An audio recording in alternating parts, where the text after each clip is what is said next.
80쪽을 보시면 등기의무자, 등기권리자 나와 있고요. 설명을 다 했던 건데 등기의 진정성을 확보하기 위해서 등기의무자를 등기신청 절차에 참여시키는 것이 공동신청이었죠.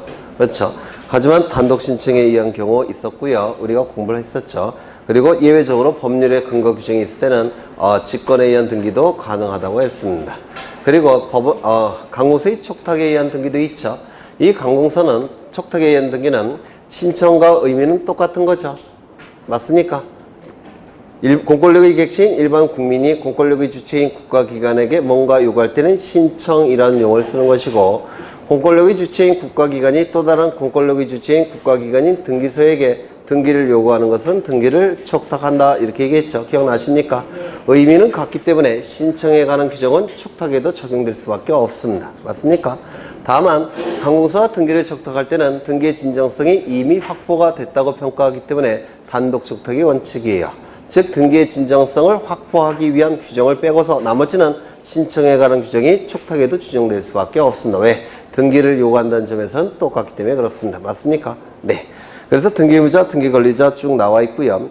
여기서는 구체적인 요거 때문에 제가 요걸 넣어놓은 거예요. 요거 좀 보겠습니다.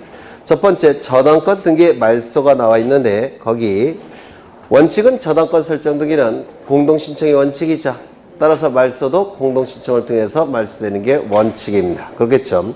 그 다음에 2번과 3번이 나와 있는데, 이건 민법에서도 출제될 확률이 아주 높아요. 그것도 고급 지문으로 출제가 되는 겁니다. 민법에서도. 그래서 좀 어려우니까 지금 보겠습니다. 예전에 한번 설명드린 것, 아마 문제풀이 할 때 설명한 것 같은데요. 여기에 이러한 부동산이 있고 소유자는 갑입니다. 소유자는 갑이고요. 갑은 을로부터 돈을 빌립니다. 얼마를 빌렸느냐면 10억 원을 빌려요. 그냥 빌려주지 않을 겁니다. 담보를 요구할 거예요. 그래서 저당권 설정을 통해서 담보를 제공합니다. 이 을은 10억 원을 빌려줬으니까 10억 원의 피담보 채권이 발생했을 겁니다. 그렇겠죠? 그리고 저당권 등기까지 하면 저당권을 취득하게 될 겁니다. 이 저당권을 취득하기 위해서는 저당권 설정이 있어야 되는데, 이 저당권 설정은 먼저 저당권 설정 계약이 있어야 되겠죠. 법률행위. 그리고 난 다음에 두 번째, 저당권 설정 등기까지 이루어지게 되면 저당권이 발생을 할 겁니다. 그렇겠죠. 법률행위 플러스 등기, 물권 변동. 그런데 이 상태에서 갑은 또다시 병과 매매 계약을 체결합니다. 그리고 두 번째로 소유권 이전 등기를 해준 상태예요. 누구에게? 병에게. 얘가 선순위고 얘가 후순위가 될 겁니다. 그렇죠? 이때 이 피담보 채권이 변제가 되는 경우가 있을 겁니다. 갑이 변제할 수도 있고 병이 변제할 수도 있어요. 어떤 거냐면 이 부동산의 시가가 20억이에요. 이때 매매계약 체결할 때 병이 갑에게 10억 원만 지불했다면 채무 인수한 거죠. 변제 누가 하겠습니까? 병이. 그런데 대금이 20억이라고 한다면 채무 인수하지 않은 거죠. 그때 누가 변제하겠습니까? 갑이. 상황에 따라서 달라요. 하여튼 갑이건 병이건 변제를 했다는 겁니다. 변제가 이루어지면 이 피담보 채권은 어떻게 됩니까? 소멸. 그러면 이 저당권도 어떻게 됩니까? 소멸. 이를 뭐라 불러요? 부정성이라고 부를 겁니다. 저당권은 피담보 채권에 붙어서 끝나는 성질이 있는데 이를 부정성이라고 불러요. 그러면 이 저당권이 소멸되었다면 이 등기는 어떻게 돼야 될까요? 네? 말소를 시켜야 됩니다. 누가 말소를 요구하느냐면 이 등기는 현재 소유권자인 병의 소유권을 침해하는 등기죠. 따라서 이 병이 말소를 청구할 겁니다. 누구에게? 을에게. 맞습니까? 이 등기가 이루어짐으로 인해서 말소 등기가 이루어짐으로 인해서 을 등기의무자. 그렇죠? 그 다음에 이 등기는 병의 소유권을 침해하는 등기죠. 따라서 병은 을에게 말소 등기를 청구할 겁니다. 이 청구권은 소유권에 근거한 말소 등기 청구권 맞습니까? 맞아요? 안 맞아요? 소유권에 근거한 말소 등기를 청구하게 될 겁니다. 그러면 이제 이렇게 등기소에 가서 말소 등기를 신청하게 될 겁니다. 이 소유권에 근거한 말소 등기 청구권을 근거로 해서 우리 판례는 병은 이 말소 등기의 등기 권리자임을 인정해 줍니다. 말소 등기의 등기 권리자 병. 그렇죠. 그 다음에 우리 판례가 이 말소 등기 청구권을 근거로 해서 병이 이 말소 등기의 등기 권리자임을 인정한다면 이 갑도 말소 등기 청구권이 있다고 한다면 등기 권리자가 될 수 있겠죠. 말소 등기 청구권 있습니까? 없습니까? 네? 민법에서 하셨을 텐데 있어요? 없어요? 있죠. 뭐에 근거한 말소 등기 청구권입니까? 요 계약서에는 이런 문구가 들어갑니다. 을은 피담보 채권이 편지되는 즉시 저당권 등기를 말소한다 라는 문구가 요 계약서에 있어요. 그러면 이 말소 등기 청구권은 뭐에 근거한 말소 등기 청구권이겠습니까? 계약서, 설정 계약에 근거한 말소 등기 청구권이라고 우리 대법원 판례가 명시하고 있습니다. 설정 계약에 근거한 말소 등기 청구권이에요. 요거 이해가 되실까요? 계약서에는 변제 시 즉시 말소한다는 규정을 두고 있어요. 그러면 설정 계약에 근거해서 말소 등기 청구권 행사할 수 있을 겁니다. 이 청구권이 갑에게 인정되니까 우리 판례는 이 청구권을 근거로 해서 갑도 등기 권리자라고 부릅니다. 그래서 등기 권리자는 둘이 존재해요. 이렇게 말소 등기 청구할 수도 있고 이렇게 말소 등기를 신청할 수도 있다는 겁니다. 언제? 변제가 이루어질 때는. 이거 되셨을까요? 두 번째. 이 설정 계약이 무효 취소 해제가 되면 소급해서 무효가 되죠. 맞습니까? 그럼 법률행위 플러스 등기 두 가지를 갖춰야지만 을에게 저당권이 발생할 텐데 설정 계약 법률행위가 무효 취소 해제가 돼버리면 이건 소급해서 무효가 되니까 이 저당권 어떻게 됩니까? 소급해서 소멸되겠죠. 맞습니까? 그러면 이것이 소급해서 소멸이 된다면 이 저당권 등기도 어떻게 해야 되겠습니까? 말소가 돼야 되겠죠. 이 저당권 등기는 병의 소유권을 침해하는 등기라서 병은 소유권에 근거해서 을에게 말소 등기를 청구하게 될 겁니다. 따라서 이 말소 등기의 등기 권리자는 우리 판례가 병으로 봅니다. 두 번째, 요 갑도 말소 등기 청구권이 있다면 이때 갑도 등기 권리자가 될 수가 있을 거예요. 갑은 을에게 말소 등기 청구할 수 있습니까? 네? 이것이 무효 취소 해제가 됐을 때 갑은 말소 등기 청구권 있습니까? 없습니까? 없어요. 왜요? 설정 계약이 무효 취소됐다고 했죠. 그러면 이게 있습니까? 없습니까? 없어요. 따라서 이 갑은 말소 등기 청구권이 없습니다. 종전 소유자는. 따라서 이때는 등기 권리자가 될 수 있습니까? 없습니까? 없을 겁니다. 그러면 말소 등기가 둘로 나눠지게 돼요. 다시요. 피담보 채권이 변제로 소멸돼서 저당권 등기가 말소가 될 때는 그때는 등기 권리자가 둘이 나타납니다. 종전 소유자, 현재 소유자. 맞습니까? 그런데 설정 계약이 무효 취소 해제, 원인 무효가 됐을 때는 이때 말소 등기의 등기 권리자는 하나만 나타납니다. 누굽니까? 현재 소유자. 이렇게 둘로 나눠지게 돼요. 이거 이해가 되실까요? 네. 미보에서 출제가 되는 것, 이게 출제가 되는 겁니다. 설정 계약에 근거한 말소 등기 청구권, 종전 소유자도 갖고 있다는 겁니다. 그렇죠. 두 번째. 여기에 이러한 부동산이 있고 소유자가 갑입니다. 갑이 을로부터 돈을 빌려요. 얼마를? 10억 원을. 그냥 안 빌려줄 겁니다. 담보를 요구할 겁니다. 그래서 갑은 을에게 저당권을 설정합니다.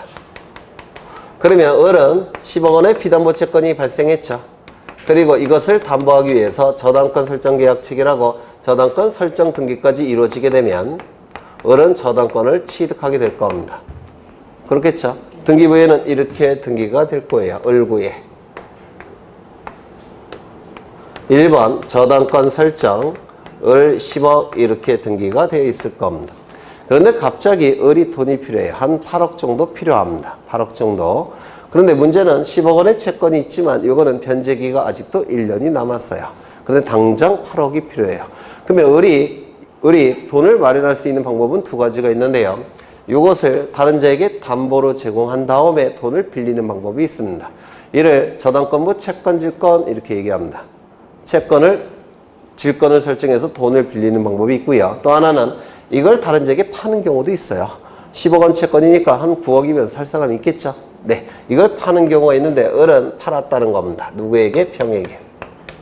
이걸 뭐라고 부르냐면 채권양도라고 불러요. 돈 받고 팔았다는 뜻이에요. 채권을 넘겼다라는 뜻입니다. 얘가 넘겼죠. 을을 양도인. 을이 받았죠. 병이 받았죠. 채권 양수인 이렇게 부를 겁니다.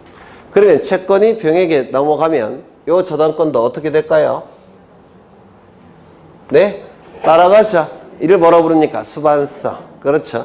따라서 요 병은 10억 원의 채권을 취득했을 테고 저당권도 수반성에 의해서 같이 취득할 겁니다. 저당권의 주체가 변경됐죠. 주체 변경할 때 무슨 등기할까요? 이전 등기하는 겁니다. 소유권이 주체가 바뀌면 이전 등기하는 거 아닙니까? 그렇죠. 그래서 저당권 이전 등기를 하게 될 겁니다.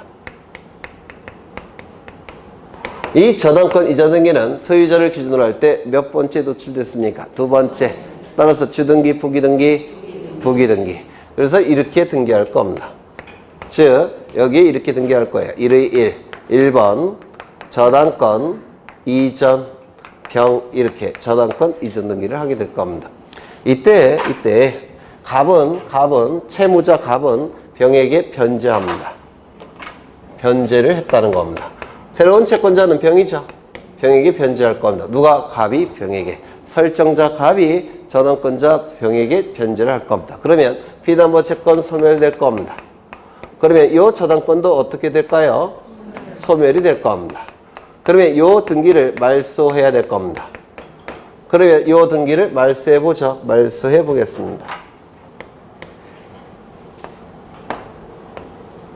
그러면 이상한 결과가 나타납니다. 이 등기가 말소가 되면 분명히 갑은 병에게 변제했죠. 그런데 이 등기를 말소하게 되면 저당권 등기가 누구에게 회복이 되느냐면 을에게 회복이 돼버려요. 이게 말소가 돼버리면 이게 지워지면 등기부에 저당권 설정 등기가 을의 이름으로 회복이 되죠. 그러면 분명히 변제했음에도 불구하고 갑은 을에게 등기부상 또 변제해야 된다고 공시가 돼버립니다. 맞습니까? 그러면 이거 말소해봤자 의미가 있겠습니까? 없게 돼요. 이거 이해가 되실까요? 그러면 이걸 말소하는 게 아니라 뭘 말소시켜야 될까요? 이거를 말소시키는 겁니다. 이거를. 주등기로 구성된 저당권 설정 등기를 말소시키는 겁니다. 이것이 말소가 돼버리면 주등기가 말소가 됐으니까 부기등기로 구성된 저당권 이전 등기는 존재할 수 있겠습니까? 없게 돼버려요. 따라서 이거는 등기관이 알아서 말소할 수가 있습니다. 주등기가 말소가 되면 부기등기는 존재할 수가 없기 때문에 그렇습니다. 이거 이해가 되실까요? 그러면 이 등기를 말소할 텐데 이 등기가 말소됨으로 인해서 이익이 발생한 자는 누굽니까?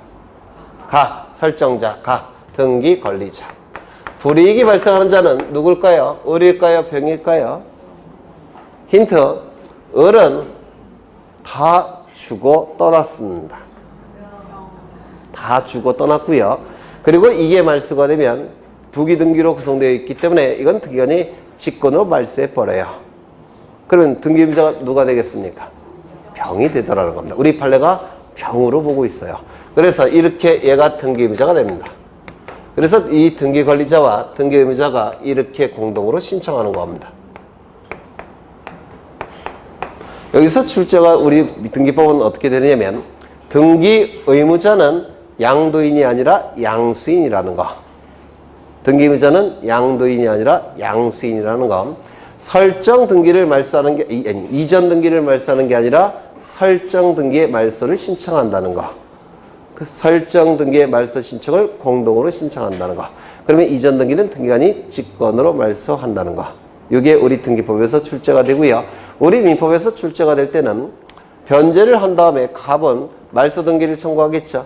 말소 등기 청구의 상대방은 을입니까? 병입니까? 갑의 말소 등기 청구의 상대방은 을이에요? 병이에요? 병. 다 죽어 떠났다고 했죠. 등기의무자는 병이라고 했죠. 네, 병을 상대로 말소 등기 청구권을 행사하는 겁니다. 이게 민법에서 출제된 형태고요.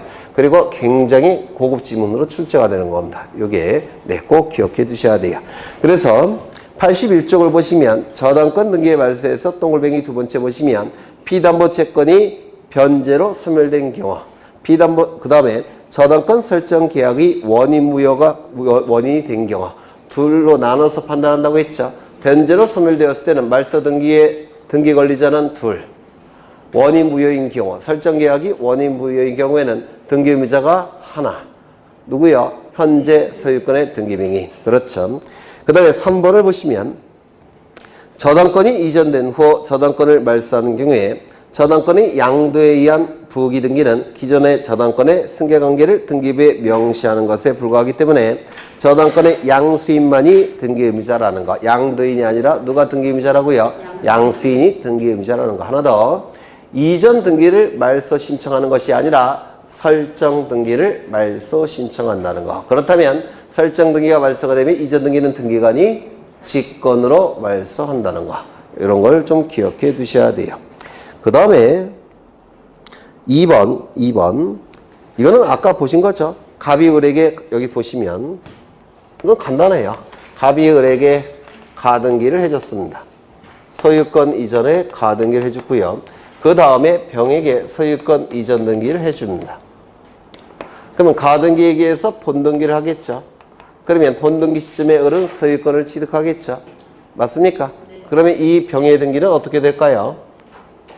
등기관이 직권으로 말소한다고 그랬죠.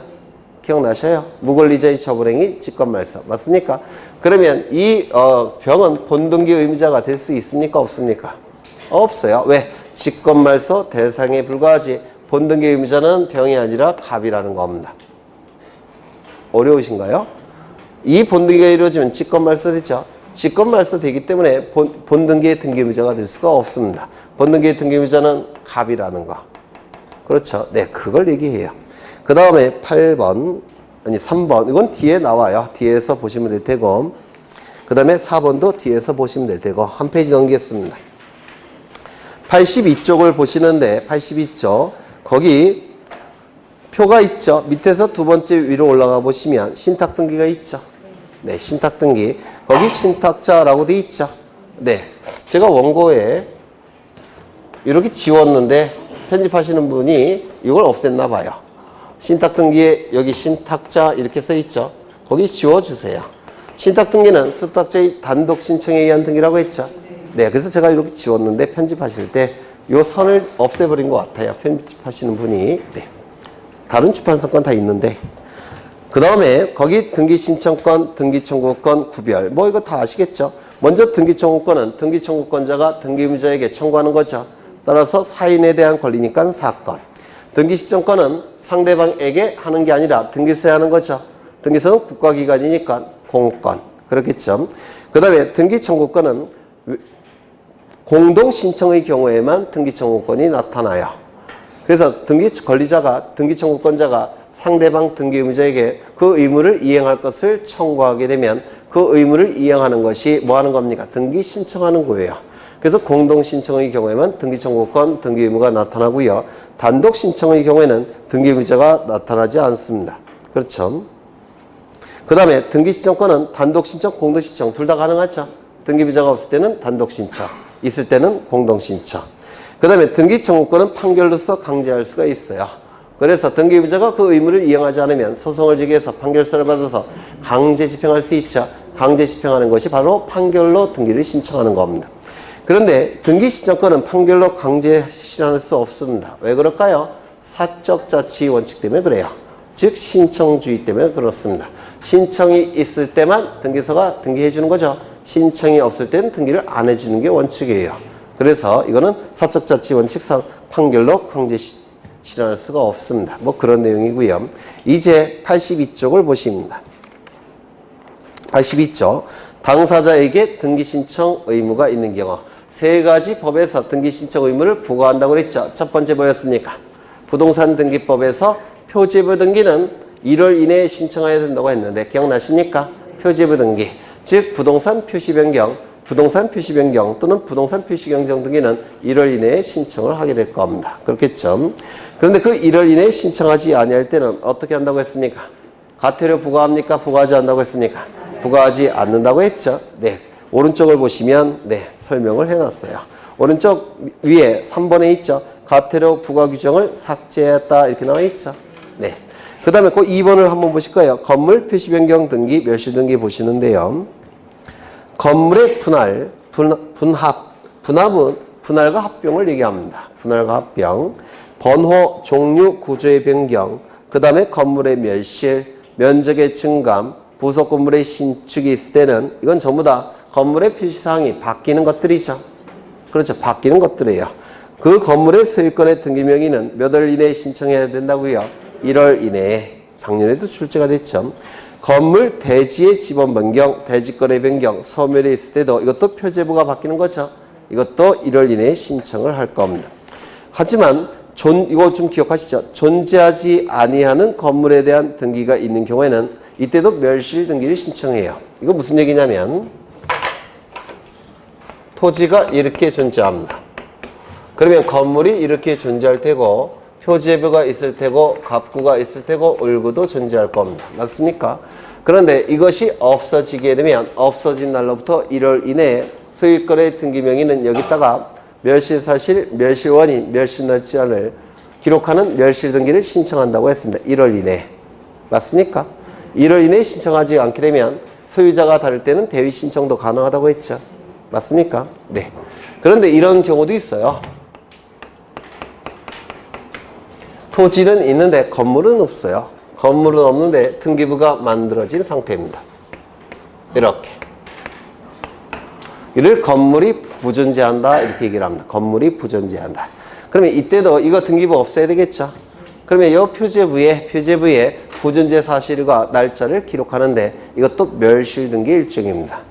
이것도 멸실 등기 일종이에요. 그런데 이 건물이 부존재할 때 멸실 등기는 없어진 날로부터 1월 이내라는 문구를 쓸 수가 있습니까? 없습니까? 없어요. 그렇겠죠. 여기서는 없어진 날로부터 1월 이내에 신청한다는 표현이 가능하죠. 그런데 이때는 없어진 날로부터 1월 이내에 이런 표현을 쓸 수가 없어요.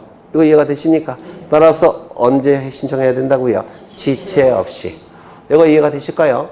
건물이 존재하다가 없어질 때는 1월 이내, 처음부터 부존재할 때는 지체 없이. 이거 구별하셔야 됩니다. 되셨죠? 다만 대위 신청할 때는 둘 다 1월입니다. 대위 신청할 때는 둘 다 1월이고요. 이제 그 밑에 부동산 등기 특별조치법상의 신청 의무 여기를 볼 겁니다. 부동산 등기 특별조치법상의 신청 의무를 볼 건데요. 여기서는 1번과 2번은 자주 출제가 돼요. 1번과 2번의 1번까지는 자주 출제가 되고요. 그 다음에 2번의 2번은 좀 어렵습니다. 어려워서 출제는 2번 정도 됐어요, 이미. 근데 또 나올지는 저도 잘 모르겠습니다. 2번 정도 됐지만 이제 하나씩 보겠습니다. 먼저 아까 보신 바대로 소유권 보전 등기와 소유권 이전 등기는 부동산 등기 특별조치법에서 일정한 경우에는 60일 이내에 등기를 신청한다고 아까 설명드렸죠. 일단 60일을 기억해 두셔야 됩니다. 60일. 그러면 이제 보전 등기 신청 의무를 좀 볼 거예요. 갑은 여기 건물을 신축했습니다. 건물이 완성이 됐다면 이제 대장이 만들어지겠죠. 대장이 만들어지면 이제 소유권 보전 등기 신청이 가능할 겁니다. 건물이 완성이 됐으니까 대장이 만들어질 테고 건축물 대장이 만들어질 테고 건축물 대장이 만들어지면 보전 등기 신청할 수 있겠죠. 네. 이 상태에서 근데 보전 등기 신청이 가능한 것이지 보전 등기 신청할 의무가 갑에게 있을까요? 없을까요? 없어요. 왜? 신청주의, 사적자치 원칙 때문에 보전 등기 신청이 가능할 뿐이지 보전 등기 신청할 의무는 없습니다. 여기까지 되셨습니까? 그런데 이거는 갑 혼자 있을 때 그런데 만약에 갑이 을과 매매 계약을 체결했다면 을은 소유권 이전 등기까지 갖춰야지만 소유권을 취득하죠. 그런데 소유권 이전 등기가 이루어지기 위해서는 등기부가 먼저 만들어져야 되죠. 그렇다면 여전히 갑에게 보존 등기 신청의 자유를 인정할 수 있겠습니까? 없어요. 누구 때문에? 을 때문에. 이거 이해가 되십니까? 따라서 을이 나타났다면 을을 위해서라도 이 갑은 보존 등기 신청할 의무가 발생을 하더라는 겁니다. 언제? 을이 나타났을 때. 이거 이해가 되십니까? 그러면 시간이 이렇게 흘러갑니다. 그리고 이 시점은 건물이 완성이 돼서 보존 등기 신청이 가능한 시점이에요. 그리고 이 시점은 부동산에 대해서 갑과 을이 매매 계약을 체결한 시점입니다. 그러면 을이 나타난 시점은 어느 시점입니까? 이 시점. 이 시점부터 60일 이내에 갑은 보존 등기 신청할 의무가 있다는 겁니다. 보존 등기를 신청할 의무가 있다라는 겁니다. 그래야지만 그 의무를 이행할 테고, 그래야지만 나중에 을의 이름으로 등기가 가능할 겁니다. 이거 이해가 되실까요? 이때는 의무를 부과할 수 있다 없다? 없다. 왜? 신청주의 때문에. 되셨죠? 네, 두 번째. 갑은 건물을 짓고 있는 도중입니다. 아직 건물을 완성하지 못했어요. 보존등기 신청이 가능합니까? 불가능합니까? 불가능합니다. 이 상태에서 갑은 을과 매매계약을 체결합니다. 사적자치원칙상 존재하지 않는 건물도 매매계약이 가능해요. 우리 아파트 분양받죠? 아파트 건설된 다음에 분양받습니까? 아직 지을 준비도 안 하는데 분양받습니까? 지을 준비도 안 하고 있죠? 그게 이거예요. 이게. 그래서 건물이 없어도 매매계약 체결이 가능해요. 사적자치원칙상. 그러면 이제 이 을은 소유권 이전 등기까지 이루어져야지만 소유권을 취득하겠죠. 이것이 먼저 이루어진 다음에 그 다음에 건물이 완성이 됐다는 겁니다. 그 다음에 건물이 완성이 됐습니다. 완성이 돼야지만 대장이 만들어질 테고 보존등기 신청이 가능하겠죠. 맞습니까? 그러면 이때 보존등기 신청 가능, 즉 갑이 자율세에 맡겨놓을 수가 없습니다. 누구 때문에? 을 때문에. 을의 이름으로 이전 등기가 되기 위해서 먼저 등기부가 만들어져야 되죠. 그래서 이때는 갑에게 보존등기 신청할 의무를 부과하겠다는 겁니다. 그러면 시간이 이렇게 흘러갈 테고 먼저 이 시점에 갑과 을이 매매계약을 체결했죠. 그리고 건물이 완성돼서 보존등기 신청이 가능한 시점은 이 시점이 될 겁니다. 건물이 완성이 돼서 보존등기 신청이 가능한 시점은 이 시점이 돼요. 그러면 이때부터라도 뭘 등기를 해야 됩니까? 60일 이내에 보존등기 신청해야 되겠죠? 이렇게 해야 되겠다는 겁니다. 그러면 이때는 보존등기 신청 의무를 부과할 수 있습니까? 없습니까? 없어요. 왜요? 건물이 아직 미완성 상태일 테니까. 외기분단성이 없을 테니까. 용도성이 없을 테니까. 이거 이해가 되실까요? 네. 그래서 두 가지 요건을 다 충족을 해야지만 보존등기 신청 의무를 부과할 수 있다는 거예요. 쉽게 얘기해서. 건물도 완성되고 제3자도 나타나. 건물 완성되고 제3자 두 개를 동시에 충족할 때 보존등기 신청 의무를 부과할 수 있습니다. 며칠 이내에? 60일 이내에. 이거 되셨을까요? 네. 두 번째. 여기에 이러한 부동산이 있고 소유자가 갑입니다. 갑이 을과 매매계약을 체결합니다. 매매계약이 체결되면 갑에게는 소유권 이전 등기 의무가 발생하죠. 그리고 대금 지급 채권이 발생할 겁니다. 을에게는 소유권 이전 등기 청구권이 발생하고 대금 지급 채무가 발생하죠. 이 두 개의 채무는 대금 지급 채무, 두 개의 채무는 무슨 관계일까요? 대가 관계죠. 맞습니까? 따라서 이 매매계약은 무슨 계약이라고 얘기합니까? 쌍무계약이라고 불러요. 쌍방 당사자에게 채무를 발생시키는 계약, 쌍무계약 이렇게 부릅니다. 그렇겠죠? 그러면 이 두 가지 의무는 동시이행 관계 있죠? 맞습니까? 동시이행 관계가 있을 겁니다. 그러면 시간이 이렇게 흘러갈 때 이 시점은 갑과 을 사이에 매매계약이 체결된 시점입니다. 매매계약이 체결된 시점이에요. 두 개의 의무는 동시이행 관계가 있으니까 이 을은 이 의무를 언제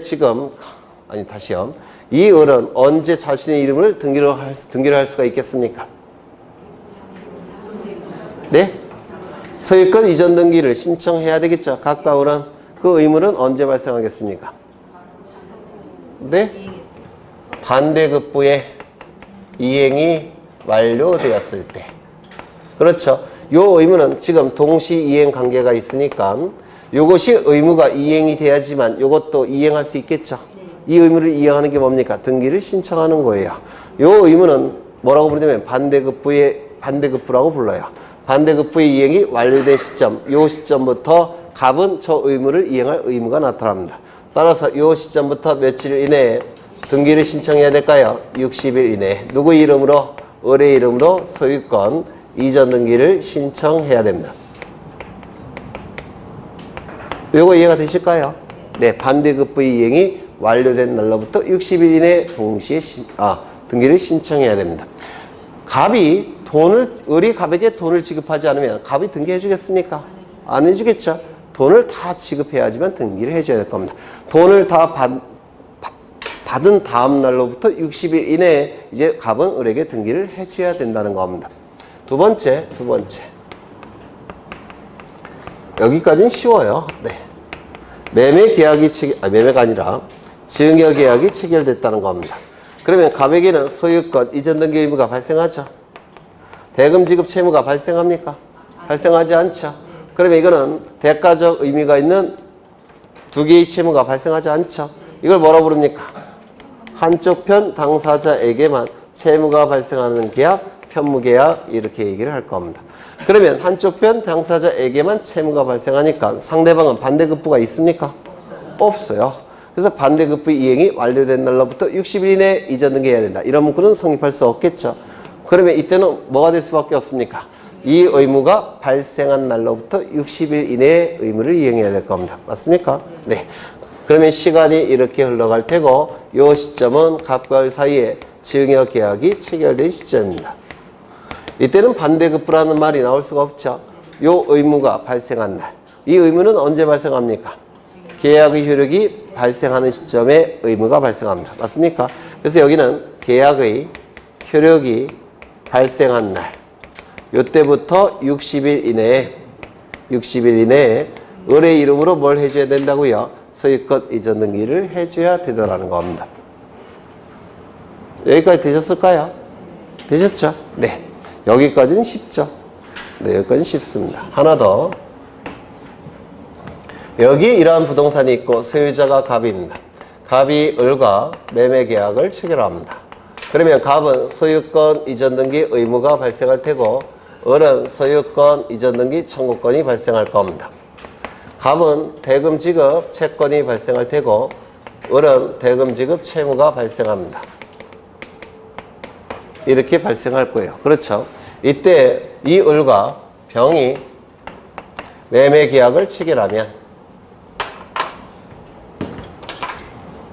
을과 병이 매매 계약을 체결하면 이 을에게 뭐가 발생합니까? 소유권 이전 등기 의무가 발생할 테고 그리고 대금 지급 채권이 발생할 겁니다. 맞습니까? 이쪽은 병에게 뭐가 발생합니까? 소유권 이전 등기 청구권이 발생할 테고 그리고 대금 지급 채무가 발생할 겁니다. 맞나요? 맞죠? 이때 이 의무는 누구에 대한 의무입니까? 을. 요거는요. 을. 요거는 가. 그 다음에 요거는 가.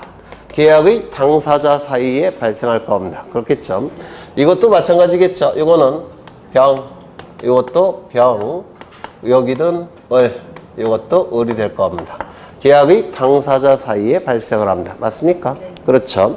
그런데 이런 것도 있어요. 지금 갑을 매도인이라고 부를 테고 요 을을 매수인이라고 부르죠. 네. 매수인의 지위를 이전시키는 계약이 있습니다. 우리 민법에. 매수인의 지위를 이전시키는 계약. 매수인의 지위는 이러한 권리와 의무를 가진 상태가 매수인의 지위예요. 그럼 이 지위가 고스란히 이전이 됩니다. 그러면 병에게는 소유권 이전 등기 청구권이 발생을 할 테고요. 그 다음에 대금 지급 채무가 발생을 할 텐데 누구에 대한 권리입니까? 누구에 대한 채무입니까? 그러면 이 매매 계약을 뭐라고 부르냐면 소유권 이전 계약이라고 불러요. 소유권을 이전시키는 계약. 그리고 이 지위 이전 계약과 소유권 이전 계약은 같은 겁니까? 다른 겁니까? 완전히 달라요. 왜 같아요? 여기 다르잖아요? 다르지 않습니까? 이건 달라요. 여러분 시험법에 있는 건 이것만 있고요. 근데 채권법에 보면 이런 것도 있어요. 그래서 의미가 완전히 다릅니다. 이거 이해가 되실까요? 그럼 이 지위 이전 계약을 통해서 이것도 바뀌겠죠? 이거 뭐로 바뀌겠습니까? 병. 이게 지위 이전 계약이에요. 지위 이전. 매수인의 지위가 고스란히 이전된다는 뜻입니다. 요거 이해가 되셨을까요? 네. 그러면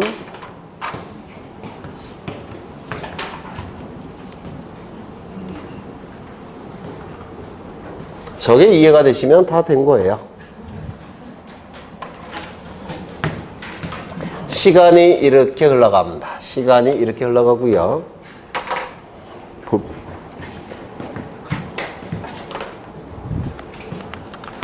요 시점은 이 부동산에 대해서 갑과 을이 소유권 이전 계약을 체결한 시점입니다. 소유권 이전 계약은 대표적인 게 두 가지가 있는데 매매, 그 다음에 증여. 이것은 쌍무, 편무가 될 겁니다. 그러면 이때 소유권 이전 등기 의무가 발생하죠. 동시 이행해야 되니까. 그렇죠. 그래서 이 시점은 어느 시점이냐면 매매의 경우에는 반대급부의 이행이 완료되는 시점.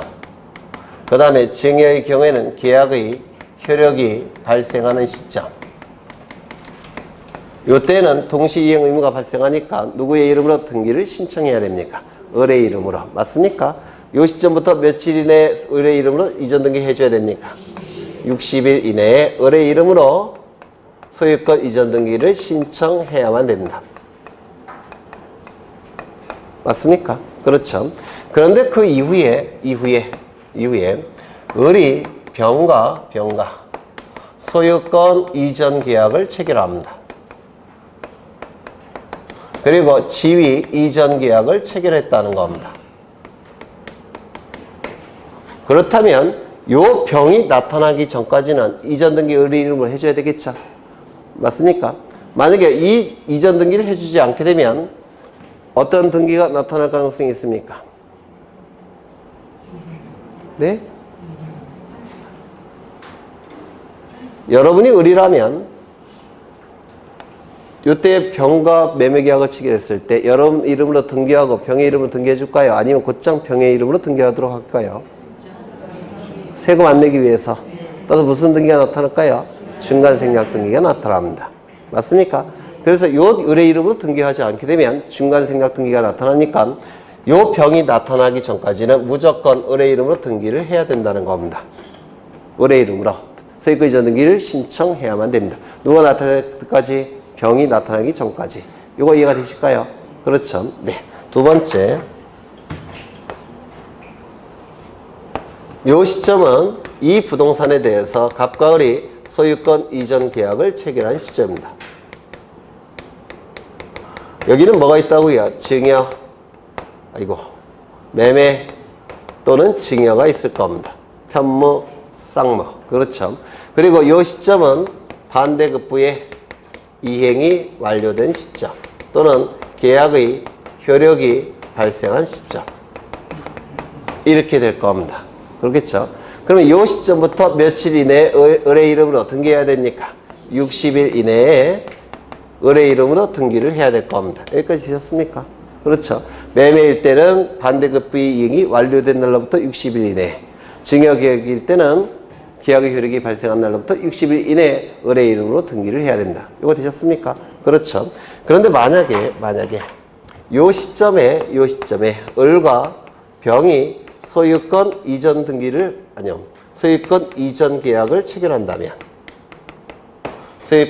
계약을 체결한다면 이때는 요때부터 을의 이름으로 60일 이내에 등기를 갖춘 다음에 병의 이름으로 등기를 해야 되겠죠.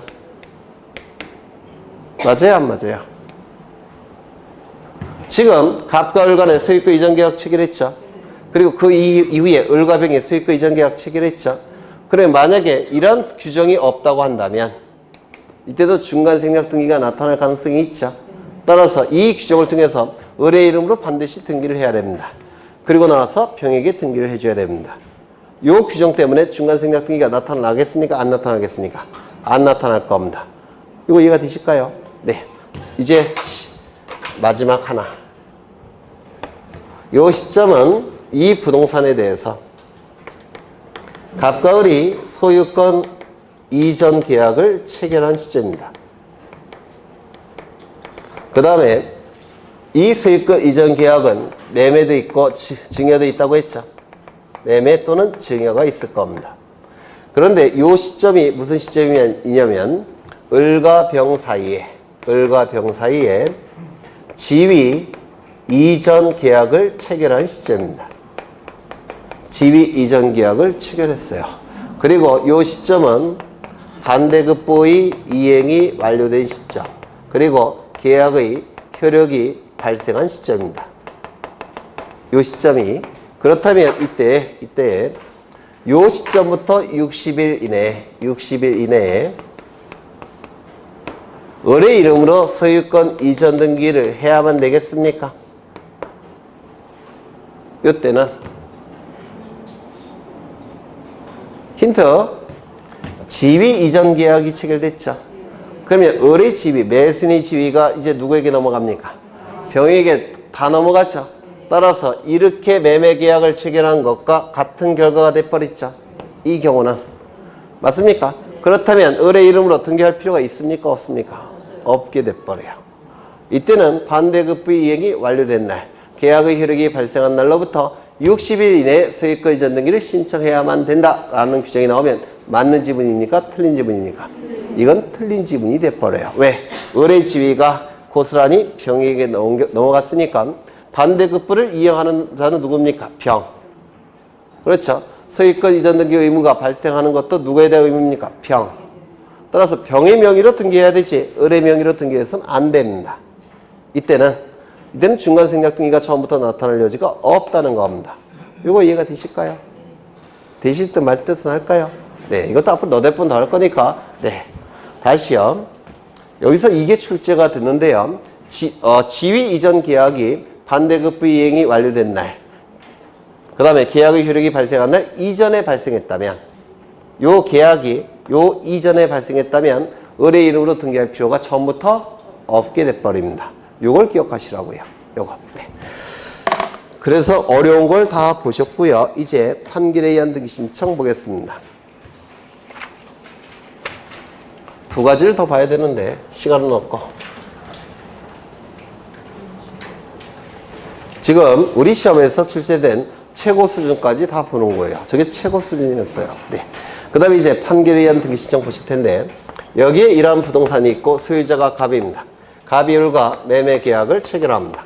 매매 계약이 체결되면 갑에게는 소유권 이전 등기 의무가 발생할 테고, 을에게는 소유권 이전 등기 청구권이 발생하겠죠. 맞습니까? 그래서 이 청구권자가 의무자에게 이행을 청구합니다. 이행을 청구하면 이 갑은 의무를 이행해야 되겠죠. 의무를 이행하는 것이 등기를 신청하는 거예요.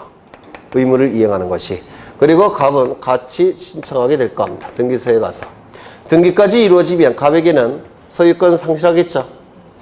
소유권 이전 등기까지 이루어지면 갑은 소유권을 상실할 테고, 이러한 자를 뭐라 부릅니까? 등기 의무자. 을은 소유권 취득하겠죠. 이러한 자를 뭐라 부릅니까? 등기 권리자라고 부를 겁니다. 이때 을은 등기를 신청하고자 하는데 이 갑이 이 의무를 이행하지 않더라는 겁니다. 이행을 하지 않으면 등기 신청해 주지 않겠죠. 그러면 을의 이름으로 등기가 되겠습니까? 안 될 겁니다. 이때 을은 어떻게 한다고요? 법원에 소송을 제기합니다. 법원에 소송을 제기하면 법원에서는 을 승소 판결을 내줄 테고, 이 판결이 확정이 되면 이 을을 뭐라고 부릅니까? 승소한 등기 권리자가 되는 겁니다. 승소한 등기 권리자는 판결서라는 등기 진정성을 확보할 수 있는 자료가 있기 때문에 상대방이 신청이 없어도 단독으로 신청할 수가 있더라는 겁니다. 이건 결국은 강제 집행한 거예요. 강제 집행을 통해서 소유권 뺏어온 겁니다. 이게 두 번째 여기에 이러한 부동산이 있고 소유자는 갑입니다. 갑이 이거 세 번째 하는 거예요. 이것도 을과 매매 계약을 체결합니다. 그러면 이 갑에게는 소유권 이전 등기 의무가 있습니까? 있겠죠.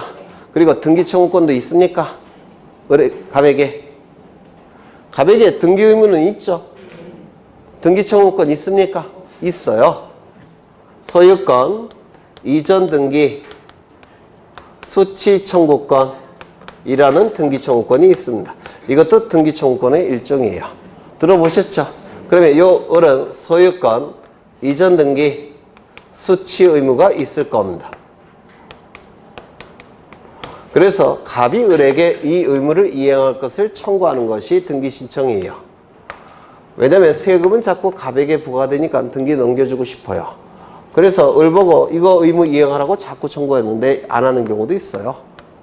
왜냐하면 채권자가 이렇게 들어가 있다면 의무 이행할까요? 안 할까요? 안 하겠죠. 그런데 갑은 세금 부과하니까 자꾸 등기를 신청하고 싶습니다. 그런데 갑은 등기를 신청하고 싶은데 채권자가 있어서 을이 등기를 신청하지 않더라는 겁니다. 즉 의무를 이행하지 않더라는 겁니다. 이때 갑은 어떻게 합니까? 법원에 소송을 제기할 테고, 법원에서는 갑 승소 판결을 내줄 테고, 이 판결이 확정이 되면 갑을 뭐라고 부릅니까? 승소한 등기의무자라고 부를 겁니다. 맞습니까? 승소한 등기의무자는 판결서라는 등기의 진정성을 확보할 수 있는 자료가 있기 때문에 상대방의 신청이 없어도 단독으로 신청할 수 있다. 이렇게 얘기를 할 겁니다. 그렇겠죠? 그래서 이 승소한 등기권리자, 승소한 등기의무자는 판결서를 가지고 등기를 단독으로 신청할 수가 있는데 이 판결은 무슨 판결이라고 얘기합니까? 이행 판결이라고 얘기를 할 겁니다. 판결문을 보시면 여기 주문과 판결 이유로 판결문이 구성되어 있다고 그랬죠. 이 주문은 보통 2줄에서 3줄로 대단히 간략한데 이 주문의 끝문장이 뭐뭇을 확인한다 이렇게 끝나면 무슨 판결? 뭐뭇을 확인한다 이렇게 끝나는 경우가 있습니다. 무슨 판결? 확정 판결, 확인 판결. 갑은 소유자임을 확인한다. 을은 전세권자임을 확인한다. 병은 저당권자임을 확인한다. 무슨 판결? 확인 판결. 이 주문의 끝문장이 뭐뭇을 이행하라 이렇게 끝나는 경우가 있어요. 이 판결은 무슨 판결? 이행 판결. 이 주문의 끝문장이 뭐뭐 한다 이렇게 끝나는 경우가 있습니다. 무슨 판결? 형성 판결이라고 말씀을 드렸습니다. 감남과 을련은 이혼한다. 형성 판결이에요. A 지점부터 B 지점까지 분할한다. 형성 판결입니다. 그렇죠? 그래서 이 판결의 종류는 이거 갖고 판단하는 거예요. 민사소송법에서. 그럼 여기서 나오는 판결은 주문의 끝문장이 뭐로 끝나겠습니까? 여기서는 갑은 소유권 이전 등기 의무를 이행하라. 무슨 판결? 이행 판결. 을은 소유권 이전 등기 수취 의무를 이행하라. 이렇게 나올 겁니다. 무슨 판결? 이행 판결. 그래서 이행 판결의 경우 승소한 등기 권리자, 승소한 등기 의무자는 판결서를 가지고 등기를 단독으로 신청할 수가 있는 겁니다. 맞습니까? 그렇죠. 네. 왜 처음 듣는 표정이죠? 이거 3번째 하는 건데. 네. 그런데 이런 경우도 있다고 했죠. 여기 보시면 이거는 여기가 도로가 이렇게 나 있는데요. 100번지 토지예요. 이 토지 등기부에는 등기가 어떻게 되어 있냐면 이렇게 등기가 되어 있습니다. 3번 소유권 이전, 공유, 그 다음에 갑 2분의 1, 을 2분의 1 이렇게 등기가 되어 있다는 겁니다. 즉 갑과 을이 2분의 1씩 공동 소유하는 토지입니다.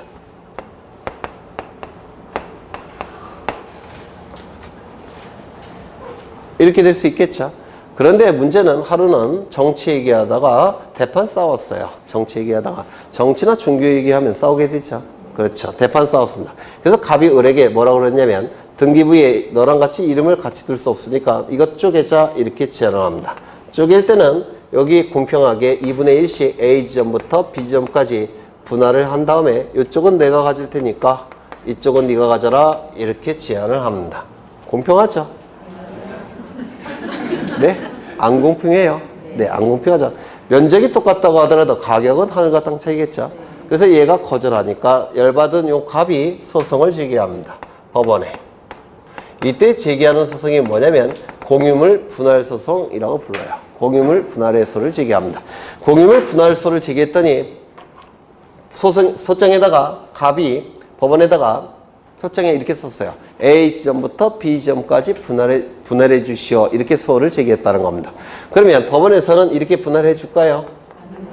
이렇게 해주더라는 겁니다. 이렇게 C 지점부터 D 지점까지 분할한다. 그리고 이쪽은 갑 소유로 하고 이쪽은 을 소유로 한다. 이렇게 판결이 나왔다는 겁니다. 이쪽은 갑 소유로 하고 이쪽은 을 소유로 한다. 이렇게 판결이 나왔습니다. 그러면 이건 무슨 판결일까요?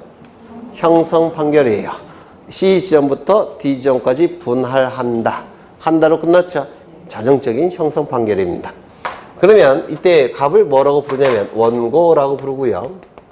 그 다음에 을을 피고라고 부르는데 이때 이 원고가 승소 판결 받았습니까? 패소 판결 받았습니까? 네? 갑이 원했던 것은 이렇게 원했죠. 근데 법원의 판결은 이렇게 나왔죠. 원고가 원했던 바가 이루어지지 않으면 그건 패소 판결이에요.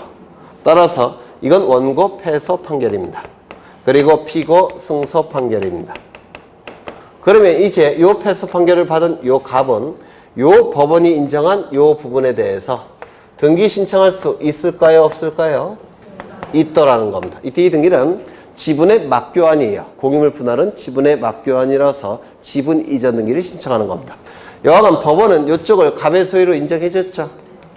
패소 판결을 받았지만 이쪽은 갑이 소유예요. 지분 이전 등기 단독 신청할 수 있습니까? 있을 겁니다. 물론 을도 지분 이전 등기 신청할 수 있겠습니까? 있을 겁니다. 그렇다면 형성 판결의 일종인 공유물 분할 판결만큼은 이행 판결과 얘기가 달라집니다. 공유물 분할 판결은 이행 판결과 얘기가 달라져요. 이 이행 판결은 승소한 등기 권리자, 승소한 등기 의무자만이 판결서를 가지고 등기를 단독으로 신청할 수 있었습니다. 승소한 등기 의무자, 승소한 등기 권리자만 판결서를 가지고 단독으로 신청할 수 있었습니다. 맞습니까? 그런데 이 공유물 분할 판결은 승소, 패소 둘 다 신청할 수 있었죠. 원고, 피고 둘 다 신청할 수 있죠. 따라서 승소 여부, 패소 여부, 원고 여부, 피고 여부 따질 필요가 있습니까? 없더라는 겁니다. 이게 자주 출제가 돼요. 요게. 그 다음에 나머지는 시간을 아끼기 위해서 책을 좀 보겠습니다. 이때의 판결은 확정 판결일 걸 요구합니다. 미확정 판결은 상급법원에 올라가서 뒤집힐 수 있는 판결이 미확정 판결이에요. 그러면 미확정 판결을 가지고 등기가 됐을 때 상급법원에 의해서 판결이 뒤집히면 어떻게 돼야 됩니까? 말소돼야 되겠죠. 그건 너무나도 비경제적이에요. 따라서 뒤집힐 가능성이 없는 판결, 즉 확정 판결을 가지고 등기를 신청해야 됩니다.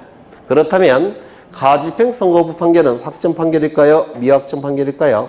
미확정 판결입니다. 따라서 가집행 선고부 판결을 가지고는 단독으로 신청할 수 있습니까? 없습니까? 없다라고 얘기할 겁니다. 확정 판결일 것을 요구하기 때문에 등기를 신청하는 자는 확정 판결이라는 걸 증명해야 되겠죠. 따라서 확정 증명서를 등기 신청 시 첨부해야 됩니다. 확정 증명서를 등기 신청 시 첨부해야 돼요. 이거 이해가 되실까요? 송달 증명서를 첨부하는 게 아니라 확정 증명서를 첨부하는 겁니다. 이제 하나만 보고 오늘 끝내겠습니다. 굉장히 어려운 거 볼 건데요. 여기 이러한 부동산이 있고 소유자가 갑입니다. 을과 매매 계약을 체결합니다.